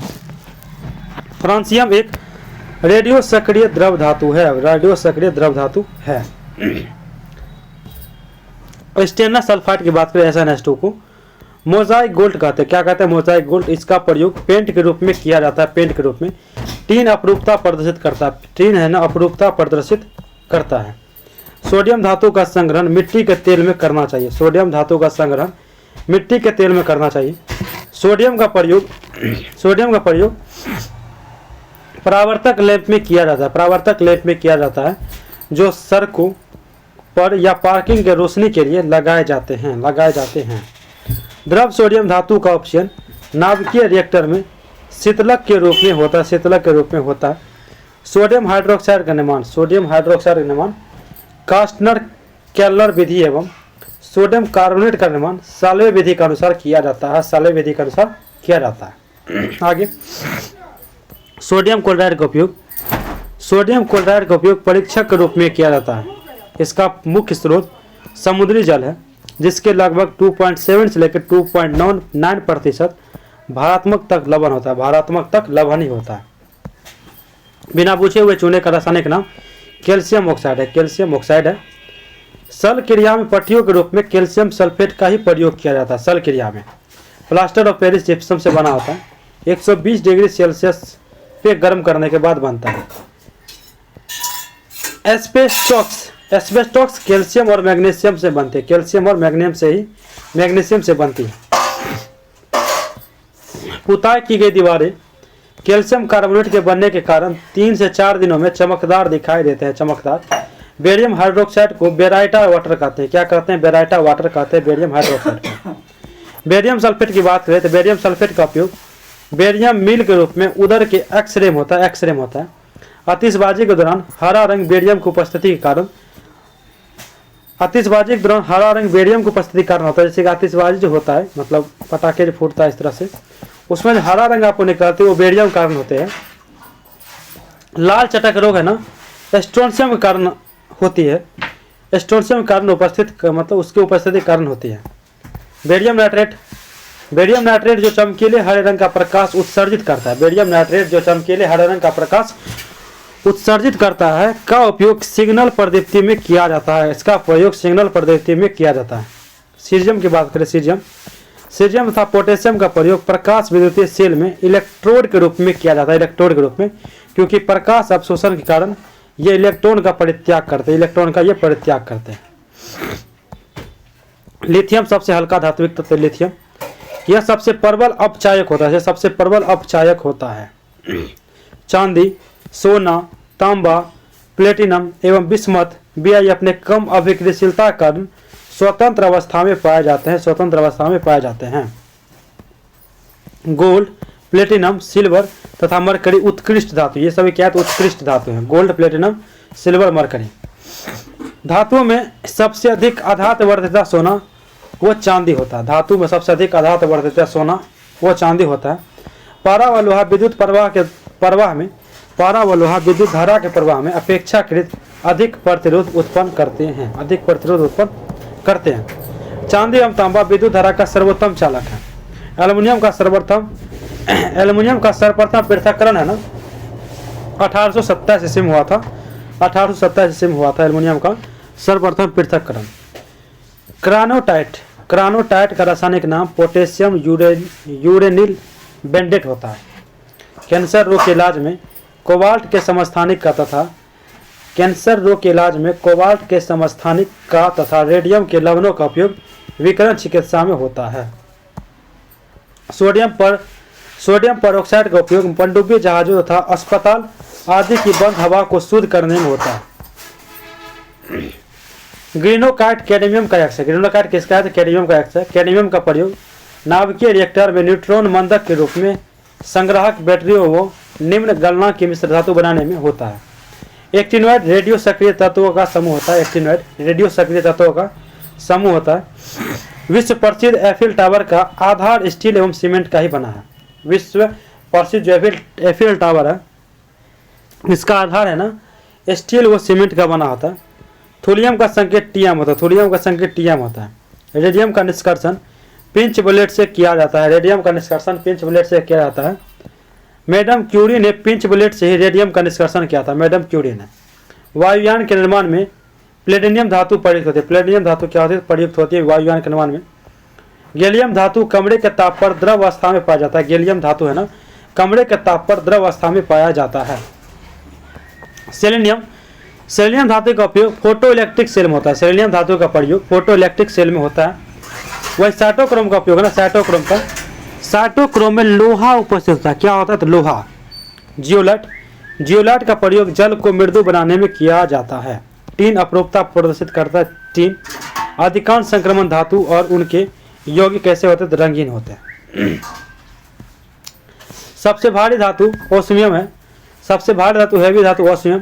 कठोर धातु क्रोमियम एवं सबसे मजबूत धातु की बात करें तो टंगस्टन है। सबसे मजबूत धातु टंगस्टन होता है। पोटेशियम कार्बोनेट यानी कि K2CO3 को पर्ल एस कहते हैं। क्या कहते हैं? Pearl ash. पोटेशियम कार्बोनेट को। नाइक्रोम की बात करें नाइक्रोम निकेल क्रोमियम और आयरन का मिश्र धातु है। विद्युत हीटर की कुंडली नाइक्रोम की बनी होती है। विद्युत हीटर की कुंडली नाइक्रोम की बनी होती है। ठीक है। क्रोमिक अम्ल का रासायनिक नाम क्रोमियम ट्राइऑक्साइड है। क्रोमिक अम्ल का रासायनिक नाम क्रोमियम ट्राइऑक्साइड है। ठीक है। हरा कशिश की बात करें एक ये भी पढ़ लेते हैं कि प्लूटोनियम एक भारी रेडियो सक्रिय धातु है। यह एक्टिनोइड श्रेणी का सदस्य एक्टिनोइड का। इसका उपयोग परमाणु बम बनाने में होता है। इसका नागासाकी पर गिराए गए परमाणु बम इसी पर बने हुए थे। हरा कशिश जिसे ग्रीन विट्रोल भी कहते हैं। फेरस सल्फेट FeSO4 को कहते हैं। इसे रोमन विट्रोल भी कहते हैं। किसे? हरा कशिश को। उजला तोता की बात करें व्हाइट विट्रोल को। व्हाइट विट्रोल जिंक सल्फेट यानी कि ZnSO4 इसका फॉर्मूला होता है। व्हाइट विट्रोल जिंक सल्फेट भी उजला तोता को कहते हैं। नीला तोता ब्लू विट्रोल। कॉपर सल्फेट को कहते हैं। इसका फॉर्मूला होता है CuSO4 इसे तूतिया भी कहते हैं। लाल तोता रेड विट्रोल। कोबाल्ट सल्फेट यानी CuSO4 इसे कहते हैं। लाल तोता यानी कि red vitriol cobalt sulphate CuSO4 कहते हैं। जिंक फॉस्फेट का उपयोग कृतंकनाशी चूहा मारने वाला दवा के रूप में किया जाता है। कृतंकनाशी चूहा मारने दवा के रूप में किया जाता है। जिंक फॉस्फेट रंगने का काम आने वाला तीखा पदार्थ है। जिंक फॉस्फेट रंगने का काम आने वाला तीखा पदार्थ है। जिंक कार्बोनेट और जलीय जिंक सिलिकेट के प्राकृतिक अभिमिश्रण खनिज का समान नाम केलामाइन है। क्या है? तो केलामाइन है। मैग्नीशियम कार्बोनेट की बात करें मैग्नीशियम कार्बोनेट किसी भी टूथपेस्ट का मुख्य घटक है। किसी भी टूथपेस्ट का क्या है? तो मुख्य घटक है। धात्विक बेरिलियम का उपयोग एक्स किरण नली में वातायन के लिए किया जाता है। मैग्नीशियम चूर्ण व फीता। मैग्नीशियम चूर्ण व फीता का उपयोग चमकीले पाउडर तथा बल्ब ताप दीप्ति बमों और संकेतकों में किया जाता है। संकेतकों में किया जाता है मैग्नीशियम चूर्ण एवं फीता का उपयोग। आगे देखते हैं। कैल्शियम के उपयोग की बात करें ऑक्साइड से उन धातुओं के निष्कर्षण में होता है जिन्हें कार्बन द्वारा अपचयित करना संभव नहीं है। ठीक है। आगे आपका कि कैल्शियम तथा बेरियम का उपयोग निर्वात नली से वायु निष्कासन करने में किया जाता है क्योंकि कैल्शियम एवं बेरियम उच्च ताप पर ऑक्सीजन एवं नाइट्रोजन से अभिक्रिया करते हैं। क्विक सिल्वर यानी पारा को क्विक सिल्वर पारा Hg को कहा जाता है। यह सदा किसी भी अमलगम का एक घटक होता है। मोनोजाइट बालू से थोरियम पाया जाता है। मोनोजाइट बालू से क्या पाया जाता है? तो थोरियम पाया जाता है। मोबाइल फोन बैटरियों में मुख्यतः लिथियम धातु का प्रयोग किया जाता है। प्याज लहसुन में गंध पोटेशियम की उपस्थिति कारण ही होता है। पोटेशियम के उपस्थिति कारण प्याज लहसुन में गंध होती है। एक आपका टॉपिक हम जो लिए हैं जो कि हाइड्रोजन का उपयोग अपचायक के रूप में रासायनिक अभिक्रिया के रूप में हाइड्रोजन का उपयोग होता है। वनस्पति तेल को जमकर वनस्पति घी बनाने में जमा करके हल्की होने के कारण गुब्बारे में भरने में हाइड्रोजन का उपयोग होता है। द्रव हाइड्रोजन का प्रयोग रॉकेट के ईंधन के रूप में भी किया जाता है। हाइड्रोजन का उपयोग कच्चे तेल को परिष्कृत ईंधन जैसे कि गैसोलीन और डीजल में संसाधित करने में भी किया जाता है और इन ईंधनों से सल्फर जैसे दूषित पदार्थों को हटाने के लिए भी किया जाता है। इसका उपयोग बैटरी के लिए शीतलक के रूप में भी किया जाता है। इसका होता है। 7वां, हाइड्रोजन बम बनाने में भी हाइड्रोजन का प्रयोग होता है। हाइड्रोजन के 3 समस्थानिक ज्ञात है जैसे कि प्रोटेरियम 1H1 या H, ड्यूटेरियम 1S2 या D और ट्राइटेरियम या 1S3 या T। ड्यूटेरियम के ऑक्साइड DTO को भारी जल कहते हैं। भारी जल की खोज 1932 ईस्वी में यूरे और बार्ट्सवेन ने किए थे। 1934 अमेरिकी वैज्ञानिक हेराल्ड सू यूरे को भौतिक विधियों द्वारा 2 परमाणु द्रव्यमान वाले हाइड्रोजन के समस्थानिक का पृथक्करण करने पर नोबेल पुरस्कार प्राप्त हुआ। साधारण जल के लगभग 7000 भागों में 1 भाग भारी जल का होता है। भारी जल 3.8 डिग्री सेल्सियस पे जम जाता है। बहुत अच्छा क्वेश्चन है कि भारी जल जो जमता है कितना डिग्री सेल्सियस पे, तो 3.8 डिग्री सेल्सियस पे भारी जल जम जाता है। जल में सोडियम कार्बोनेट डालकर उबालने से अस्थायी एवं अस्थायी दोनों प्रकार की कठोरता दूर हो जाती है। याद रखिएगा, जल में सोडियम कार्बोनेट डालकर उबालने से अस्थायी एवं अस्थायी दोनों प्रकार की कठोरता दूर हो जाती है। जल की अस्थायी कठोरता दूर करने की मुख्य विधि पर्यूमेटिक विधि है। पर्यूमेटेड सोडियम जिओलाइट को कहते हैं। पानी की अस्थायी कठोरता दूर करने के लिए पोटेशियम क्लोराइड सर्वाधिक उपयोग है। पानी की अस्थायी कठोरता दूर करने के लिए पोटेशियम क्लोराइड ज़्यादा उपयुक्त होता है। पुराने तेल चित्रों के रंग को फिर से उभारने के लिए बालों के ब्लीचिंग करने में, लॉन्ड्री में कपड़े विरंजन में हाइड्रोजन पेरोक्साइड का उपयोग होता है। हाइड्रोजन पेरोक्साइड यानी कि H2O2। वर्तमान में पेपर के विरंजन के लिए भी उत्प्रेरक की उपस्थिति में हाइड्रोजन पेरोक्साइड का प्रयोग किया जाता है। उत्प्रेरक की उपस्थिति विरंजन क्रिया की दर को बढ़ाता है। पूर्व में पेपर के विरंजन के लिए क्लोरीन गैस का उपयोग किया जाता था। पूर्व में हाइड्रोजन पेरोक्साइड का उपयोग पर्यावरण नियंत्रण में घरेलू तथा औद्योगिक बहिर्स्राव उपचार के रूप में भी काम आता है। हाइड्रोजन पेरोक्साइड का उपयोग पर्यावरण नियंत्रण एवं घरेलू तथा औद्योगिक बहिर्स्राव उपचार के रूप में भी काम आता है। वह सल्फर की बात करें, पृथ्वी पटल पर सल्फर की प्रतिशतता लगभग 0.05% है। सल्फर से प्राप्त महत्वपूर्ण औद्योगिक रसायन सल्फ्यूरिक अम्ल H2SO4। इसे ऑयल ऑफ विट्रोल भी कहा जाता है। शांत सल्फ्यूरिक अम्ल 98% शुद्ध होता है तथा इसकी नॉर्मलता 18 m होती है। सल्फ्यूरिक अम्ल के उपयोग की बात करें, सल्फ्यूरिक अम्ल का मुख्य भाग उर्वरक जैसे कि अमोनिया, सल्फेट, सुपर सल्फेट आदि के संश्लेषण में प्रयुक्त होता है। दूसरा, पोटेशियम शोधन में। तीसरा, संचालक में। अधातुओं से संबंधित कुछ महत्वपूर्ण धातु का देख लिया। अब धातु देखिए, धातु ये बहुत ही इंपॉर्टेंट टॉपिक हम लिए हैं, जरूर क्वेश्चन यहाँ से आता है आपको। सिलिकॉन कार्बाइड का दूसरा नाम क्या है? तो कार्बोरेंडम है। कार्बोरेंडम वाहनों से निकलने वाले प्रदूषित गैस मुक्त कार्बन मोनोऑक्साइड है। इसकी विषाक्तता मुक्त रक्त की ऑक्सीजन को वहन करने की क्षमता को प्रभावित करती है। वायु प्रदूषक में यह सबसे हानिकारक है। वायु प्रदूषक में सबसे हानिकारक यही है आपको। कार्बन मोनोऑक्साइड की विषैली प्रकृति को कार्बोलिक अम्ल समाप्त कर देता है। कार्बोलिक अम्ल क्या कर देता है? समाप्त कर देता है। रात को पेड़ के नीचे सोने की सलाह नहीं दी जाती है, क्योंकि तब इसमें कार्बन डाइऑक्साइड का मोचन होता है। क्वार्ट्ज कैल्शियम सिलिकेट से बनता है। क्वार्ट्ज कृत्रिम सांस के लिए ऑक्सीजन एवं हीलियम का मिश्रण दिया जाता है। धातु और धातु तथा उनके यौगिक का उपयोग बहुत इंपॉर्टेंट है आपका, बहुत ही अच्छा टॉपिक है। फेरस ऑक्साइड हरा कांच बनाने में फेरस लवणों के निर्माण में इसका उपयोग होता है, फेरस ऑक्साइड का। वहीं फेरिक यौगिक का आपको बात करें तो Fe3O4 इसका रासायनिक सूत्र होता है, फेरिक यौगिक। जेवरात पॉलिश करने में, फेरिक लवणों के निर्माण में। फेरिक हाइड्रोक्साइड की बात करें FeOH3 हाइड्रोक्साइड प्रयोगशाला में प्रतिकारक के रूप में, और दूसरा होता है आपको दवा बनाने में इसका उपयोग होता है। फेरस सल्फेट, फेरस सल्फेट का अगर बात करें तो FeSO4 FeSO4 इसका रासायनिक सूत्र होता है। रंग उद्योग में मोहर लवण बनाने में फेरस सल्फेट का उपयोग होता है तथा स्याही बनाने में भी फेरस सल्फेट का उपयोग होता है। आयोडीन NaCl कीटनाशक के रूप में इसका प्रयोग होता है। औषधियों के उत्पादन में टिंचर आयोडीन बनाने में, रंग उद्योग में आपको आयोडीन का प्रयोग होता है। ब्रोमीन यानी Br, रंग उद्योग में ब्रोमीन का प्रयोग होता है।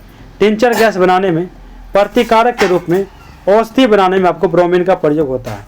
वही हाइड्रोक्लोरिक अम्ल यानी कि HCl की बात करें, क्लोरीन बनाने में, अम्लराज बनाने में, रंग बनाने में, क्लोराइड लवण के निर्माण में हाइड्रोक्लोरिक अम्ल का यूज होता है। क्लोरीन यानी कि Cl, हाइड्रोक्लोरिक अम्ल यानी कि HCl के निर्माण में, मस्टर्ड गैस के बनाने में, ब्लीचिंग पाउडर बनाने में, कपड़ों एवं कागज को विरंजित करने में इसका क्लोरीन का प्रयोग होता है। सल्फ्यूरिक अम्ल H2SO4 की अगर बात करें, प्रयोगशाला में प्रतिकारक के रूप में, दूसरा रंग उत्पादन में, पेट्रोलियम के शुद्धिकरण में, स्टोरेज बैटरी बनाने में सल्फ्यूरिक अम्ल का प्रयोग होता है। स्टोरेज बैटरी बनाने में सल्फर डाइऑक्साइड यानी कि SO2 की बात करें, अवकारक के रूप में सल्फर डाइऑक्साइड का प्रयोग होता है। ऑक्सीकारक के रूप में, विरंजक के रूप में आपको सल्फर डाइऑक्साइड का प्रयोग होता है। हाइड्रोजन सल्फाइड H2S सल्फाइड के निर्माण में, लवणों के भास्मिक मूलक के गुणात्मक विश्लेषण में भी हाइड्रोजन सल्फाइड का यूज होता है। सल्फर की बात करें तो कीटनाशक के रूप में, रबर वेल्केनाइज करने में, बारूद बनाने में, औषधि के रूप में इसका सल्फर का प्रयोग होता है। वही अमोनिया NH3 की बात करें, प्रतिकारक के रूप में, आइस फैक्ट्री में रेयन बनाने में इसका होता है आपको अमोनिया का प्रयोग। नाइट्रस ऑक्साइड N2O की बात करें तो शल्य चिकित्सा में आपको नाइट्रस ऑक्साइड का प्रयोग होता है शल्य चिकित्सा में। वहीं अगर बात करें आपको नाइट्रिक ऑक्साइड यानी कि NO की, तो वेंटिलेटर मशीन में, नवजात शिशुओं के श्वसन विफलता के इलाज में, मनुष्य के रक्तचाप के इलाज में इसका नाइट्रिक ऑक्साइड का प्रयोग होता है। फास्फोरस यानी P, लाल फास्फोरस दिया सलाई बनाने में फास्फोरस का प्रयोग होता है। श्वेत फास्फोरस में भी होता है। चूहे मारने में भी फास्फोरस का यूज होता है। श्वेत फास्फोरस दवा बनाने में, फास्फोरस ब्रॉन्ज बनाने में फास्फोरस का प्रयोग होता है। प्रोड्यूसर गैस CO+N2 होता है। प्रोड्यूसर गैस CO+N2 होता है रासायनिक सूत्र। भट्ठी गर्म करने में, सस्ते ईंधन के रूप में, धातु निष्कर्षण में प्रोड्यूसर गैस का प्रयोग होता है। वाटर गैस CO+H2 होता है ईंधन के रूप में, वेल्डिंग के कार्य में। ठीक है। फिटकरी का उपयोग की बात करें, फिटकरी का उपयोग का रक्त बहाव को रोकने में फिटकरी का उपयोग किया जाता है। फिटकरी का इसीलिए आपको नाई को देखे होंगे, नाई रखता है अपने पास। जीवाणुनाशक एवं प्रतिरोधी के रूप में होता है। जल शोधन में फिटकरी का उपयोग, चमड़ा तथा कागज उद्योग में चिकना करने के लिए फिटकरी का प्रयोग होता है। कपड़ों की रंगाई एवं छपाई में रंग बंधक के रूप में आपको फिटकरी का प्रयोग होता है। फिटकरी एलम बनाने के लिए बॉक्साइट को सल्फ्यूरिक अम्ल में घोला जाता है। बॉक्साइट को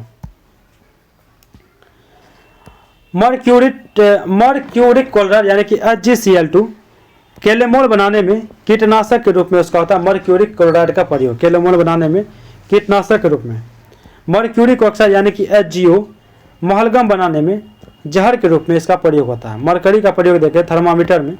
सिंदूर बनाने में, अमलगम बनाने में आपको मरकरी का यूज होता है। सिंदूर बनाने में भी होता है। जिंक सल्फाइड ZnS श्वेत पिगमेंट के रूप में। जिंक सल्फेट या उजलात होता है ZnSO4 लिथेफोन के निर्माण में, आँख के लिए लोशन बनाने में, कैलिको छपाई में, चर्म उद्योग में कवकनाशी के रूप में इसका प्रयोग होता है जिंक सल्फेट का। जिंक क्लोराइड की बात करें ZnCl2 टेक्सटाइल उद्योग में, कार्बनिक संश्लेषण में, ताम्र कांच आदि की सतह को जोड़ने में इसका प्रयोग होता है जिंक क्लोराइड का उपयोग। जिंक ऑक्साइड ZnO मलहम बनाने में, पर्सिलेन चमक ग्लेज लाने में इसका जिंक ऑक्साइड का प्रयोग होता है। जिंक बैटरी बनाने में, हाइड्रोजन बनाने में, बैटरी बनाने में, हाइड्रोजन बनाने में इसका प्रयोग होता है।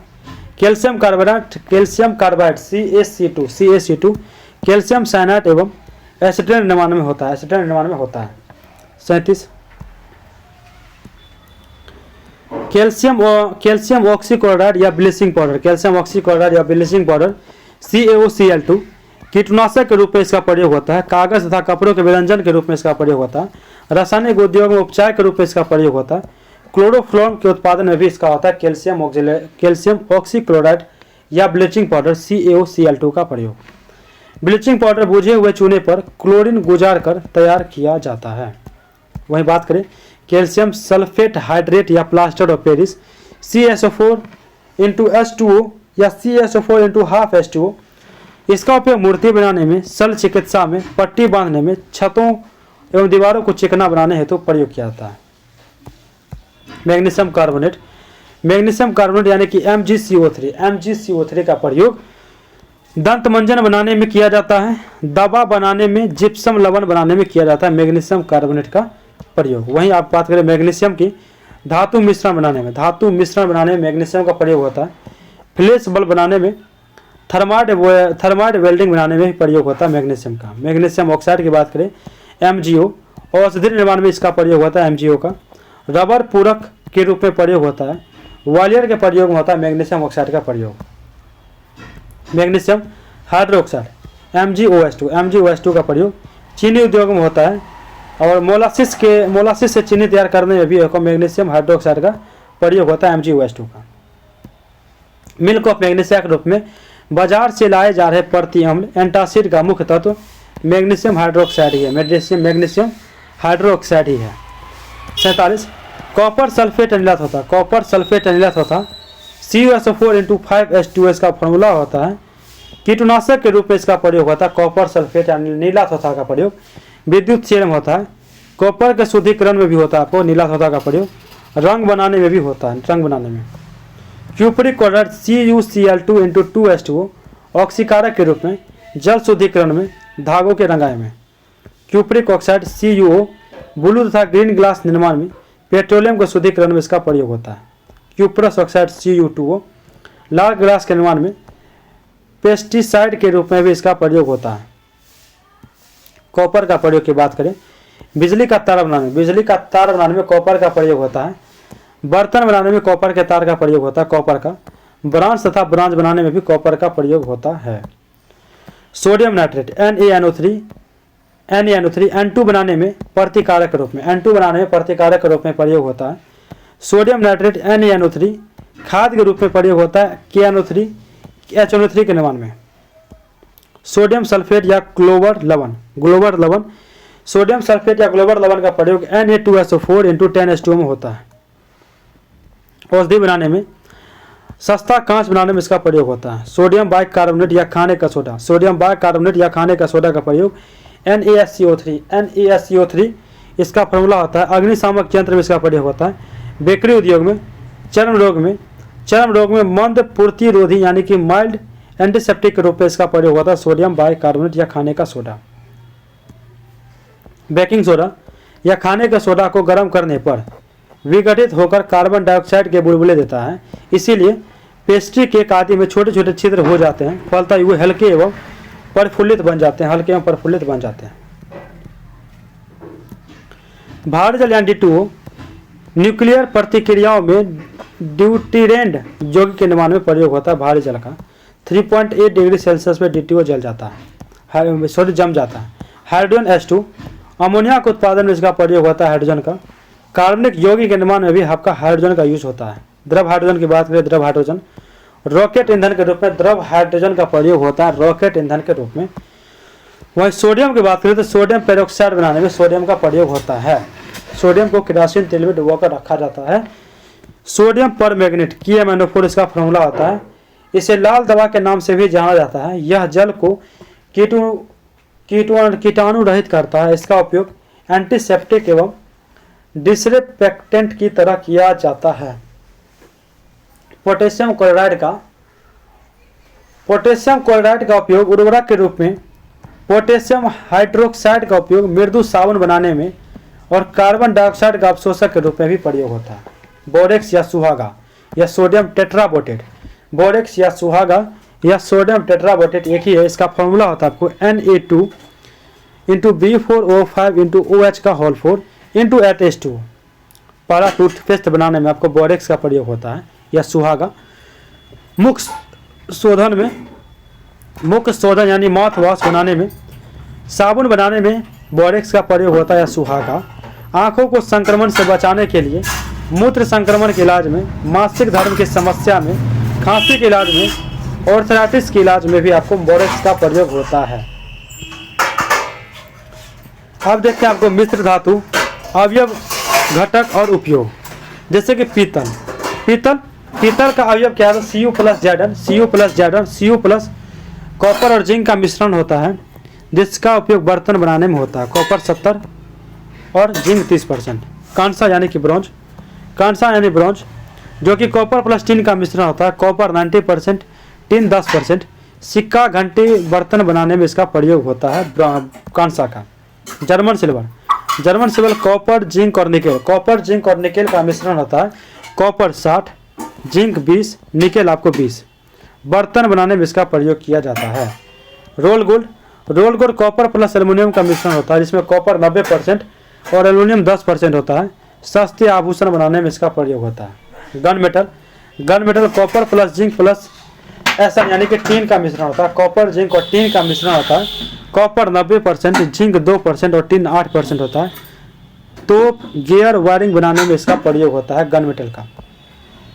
डेल्टा मेटल कॉपर, जिंक और फेरिक का मिश्रण होता है। कॉपर 60%, जिंक 38%, फेरिक आपको 2% होता है। जहाज के पंखे बनाने में आपको किसका? तो डेल्टा मेटल का प्रयोग होता है। ये पूछता है आपको जहाज के पंखे बनाने के लिए कौन से मेटल का प्रयोग होता है? तो डेल्टा मेटल का प्रयोग होता है, डेल्टा। मूंज मेटल कॉपर प्लस जिंक का मिश्रण होता है। कॉपर 60 और जिंक होता है 40। सिक्का बनाने में आपको मूंज मेटल का प्रयोग होता है। वहीं डच मेटल का बात करें, डच कॉपर प्लस जिंक का मिश्रण होता है। Copper 80%, zinc 20%। सस्ते आभूषण बनाने में डच मेटल का प्रयोग होता है। Monal metal copper plus nickel का मिश्रण होता है। कॉपर प्लस निकेल का मिश्रण होता है। कॉपर 70%, कॉपर 70%, निकेल 30% होता है। छार रखने वाले बर्तन बनाने में इसका प्रयोग होता है। टांका शोल्डर यानी कि टीन प्लस पेबी यानी शीशा का मिश्रण होता है। प्लेटिनम, टीन आपको होता है 67%, प्लेटिनम होता है 33%। इलेक्ट्रॉनिक सर्किटों के जोड़े में टांका लगाने हेतु इसका प्रयोग किया जाता है। रोज मेटल जो कि बिस्मथ, प्लेटिनम और टीन का मिश्रण होता है। 50%, 28%, 22% के रेशियो में। स्वचालित फ्यूज बनाने में इसका प्रयोग होता है किसका? तो रोज मेटल का। स्वचालित फ्यूज बनाने में प्रयोग होता है किसका? तो रोज मेटल का। मैग्नीशियम एल्युमिनियम और मैग्नीशियम का मिश्रण होता है। Aluminium 95%, magnesium 5%। हवाई जहाज के ढांचे का बनाने में इसका प्रयोग होता है मैग्नीशियम का। ठीक है, एल्युमिनियम 95%, मैग्नीशियम 5%। ड्यूरेलुमिन आपको एल्युमिनियम, कॉपर, मैग्नीशियम दोनों का मिश्रण होता है। एल्युमिनियम 95%, कॉपर 4%, मैग्नीशियम 5%, मैग्नीज आपको 5%। बर्तन बनाने में, रसोई का सामान बनाने में इसका प्रयोग किया जाता है। Duralumin. Type metal PB, platinum, SB, SN का मिश्रण होता है। प्लेटिनम 82%, एसबी 15%, एसन 3% होता है। पीतल हाइड्रोजन सल्फाइड की मौजूदगी में निरंतर रहने से वायु में रंगहीन हो जाता है। पीतल हाइड्रोजन सल्फाइड की मौजूदगी में निरंतर रहने से वायु में रंगहीन हो जाता है। टाका गलनांक लेड एवं टिन जिसमें यह बना होता है से कम होता है।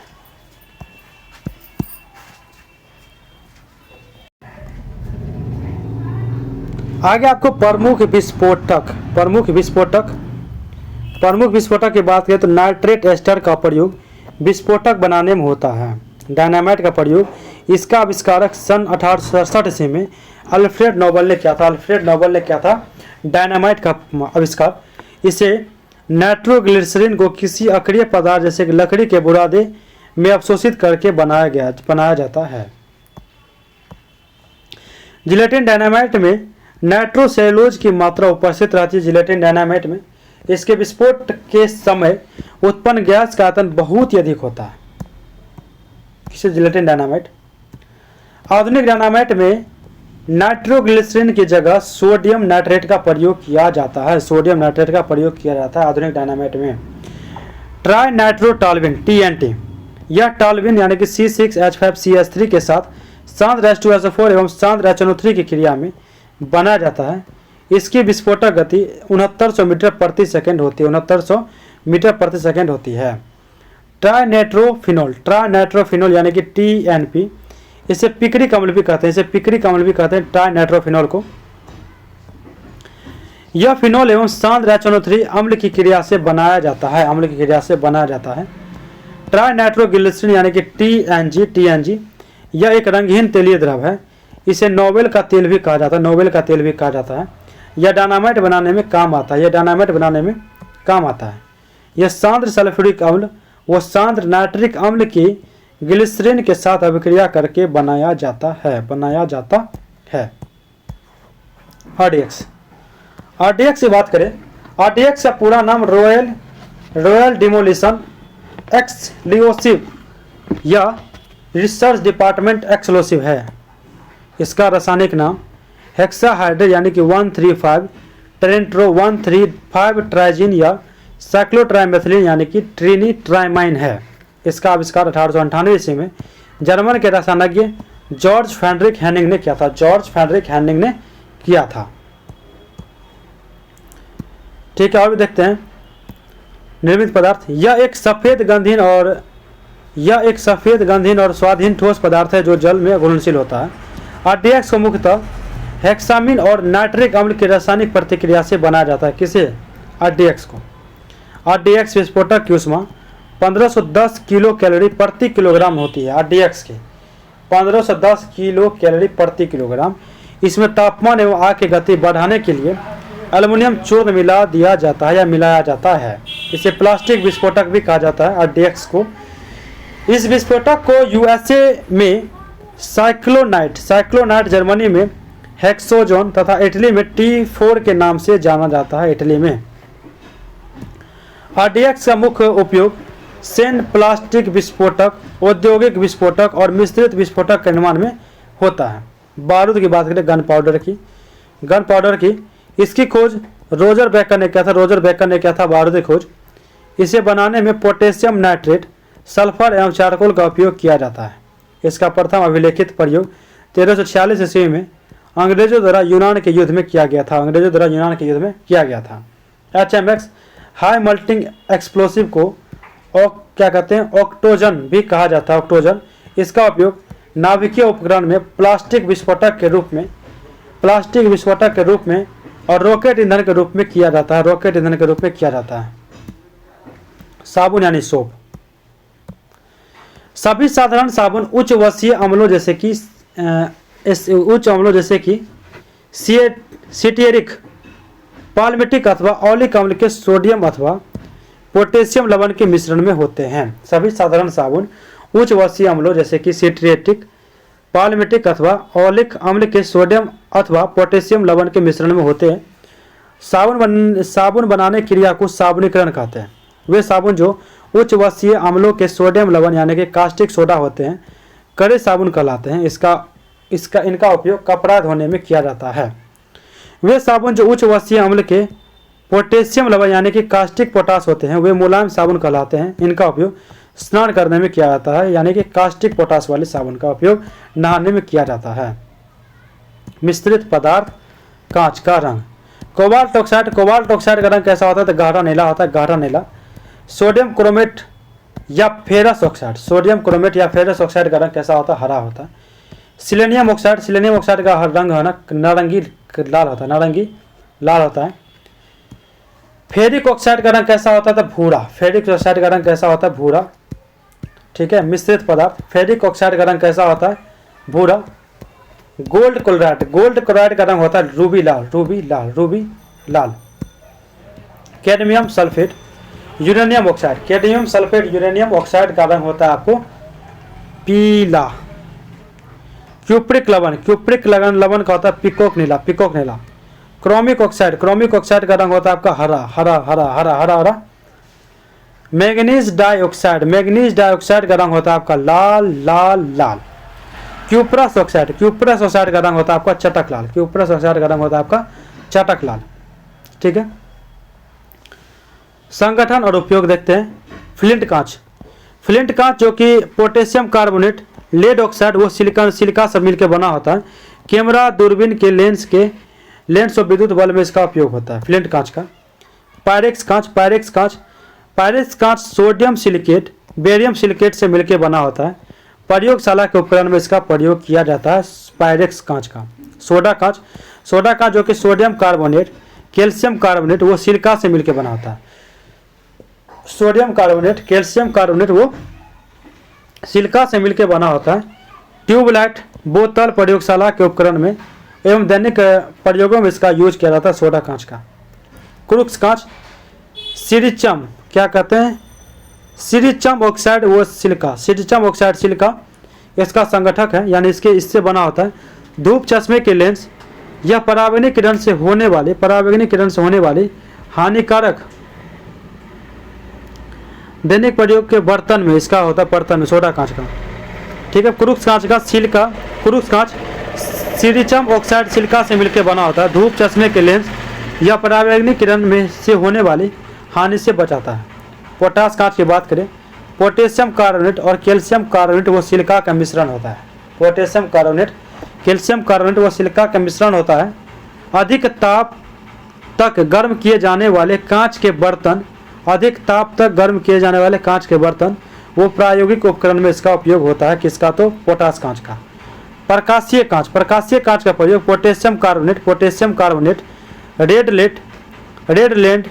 लेड तथा सिलिका से मिलकर यह बना होता है। चश्मा, सूक्ष्मदर्शी, टेलीस्कोप एवं फ्रिज बनाने में इसका प्रयोग होता है प्रकाशीय कांच का। क्राउन कांच का प्रयोग संगठन है पोटेशियम ऑक्साइड बेरियम ऑक्साइड वो silica. Potassium oxide barium oxide वो सिलिका का मिश्रण है। चश्मे के लेंस में इसका प्रयोग होता है। ठीक है। प्रमुख उत्प्रेरक की बात करें, प्रमुख उत्प्रेरक की उद्योग और उत्प्रेरक अमोनिया गैस बनाने की हैबर विधि में लोहे का चूर्ण का प्रयोग किया जाता है और उत्प्रेरक के रूप में प्रयोग होता है। लोहे के चूर्ण का उत्प्रेरक के रूप में प्रयोग होता है। वनस्पति तेलों से कृत्रिम घी बनाने में निकेल उत्प्रेरक का प्रयोग होता है। निकेल का सल्फ्यूरिक अम्ल बनाने की संपर्क विधि में प्लेटिनम चूर्ण का प्रयोग होता है उत्प्रेरक के रूप में। सल्फ्यूरिक अम्ल बनाने की शीशा कक्ष विधि में नाइट्रोजन के ऑक्साइड का उत्प्रेरक के रूप में यूज होता है। एल्कोहल से ईथर बनाने की विधि में गर्म एल्यूमिना का प्रयोग होता है आपको उत्प्रेरक के रूप में। क्लोरीन गैस बनाने की डीकन विधि में क्यूप्रिक क्लोराइड का प्रयोग होता है आपको उत्प्रेरक के रूप में। एक बार फास्ट देख लेते हैं। अमोनिया गैस बनाने की हैबर विधि में लोहे का चूर्ण का उत्प्रेरक के रूप में प्रयोग होता है। वनस्पति तेल से कृत्रिम घी बनाने में उत्प्रेरक के रूप में निकेल का प्रयोग होता है। सल्फ्यूरिक अम्ल बनाने के संपर्क विधि में उत्प्रेरक के रूप में प्लेटिनम चूर्ण का यूज होता है। सल्फ्यूरिक अम्ल बनाने की शीशा कक्ष विधि में नाइट्रोजन के ऑक्साइड का यूज उत्प्रेरक के रूप में होता है। एल्कोहल से ईथर बनाने की विधि में गर्म एल्यूमिना का उपयोग उत्प्रेरक के रूप में होता है। क्लोरीन गैस बनाने की डीकन विधि में क्यूप्रिक क्लोराइड का प्रयोग उत्प्रेरक के रूप में होता है। तो ये आपका था केमिस्ट्री। देखिए 50 पेज का हम लिए थे टोटल। केमिस्ट्री विविध मोस्ट इम्पोर्टेंट जो भी आपका क्वेश्चन बन रहा था वो हम आप करवा दिए आपको। एक तरह से पूरा केमिस्ट्री का रिकॉल हम करवाए हैं आपको। तो जो आप कर रहे हैं तो एक कमेंट करके हमें जरूर बताइएगा। और अभी जो आपका लास्ट बची है लूसेंट की, जो आपको Lucent to the point series हम चला रहे थे, आपकी लास्ट क्लास बची है आपको बायोलॉजी की, जो कि आपको जल्दी हम कवर करवाएंगे और वो भी आज ही कवर करवाएंगे। तो जुड़े रहिएगा मेरे साथ। मिलते हैं आपको नेक्स्ट क्लास में। जय हिंद।